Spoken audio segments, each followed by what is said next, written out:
Thank you very much, Randy. A lot of you hanging on. We'll go right to the phone lines. First up is Jeffrey, listening in Vancouver, British Columbia, Canada. Hi, Jeffrey. Hi, Hank. I have a question. I heard a few weeks ago on the radio that you said there's no such thing as ghosts, according to the Bible. Is that correct? Yeah. Well, I want to draw your attention to Luke 24:37, where the disciples state, when Jesus appears to them, they were startled and frightened, thinking they saw a ghost. And then Jesus responds in Luke 24:39, "Touch me and see. A ghost does not have flesh and bones, as you see I have." Right. I'm familiar with that passage. What is the word ghost referring to? Well, it's referring to the superstition that the disciples have embraced. And But Jesus Christ has negated that? Well, he did. But he actually makes a statement about what a ghost is not, right? He's saying a ghost does not have flesh or bones. He could have said there's no such thing as ghosts. Well, there is a sense in which what happens in the present, if you die, you're absent from the body, present with the Lord.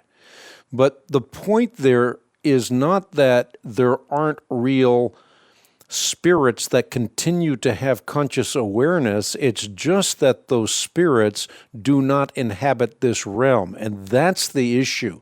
That's why we say there's no such thing as ghosts or poltergeists. It's not that there isn't such a thing objectively as the non-corporeal aspect of humanity. It simply cannot invade this time-space continuum. But a lot of people thought that it could or labored under that superstition. And what Jesus is simply pointing out is that even if this were a spirit that came from the netherworld, that spirit would not have flesh and bone, as they could very obviously see that he had.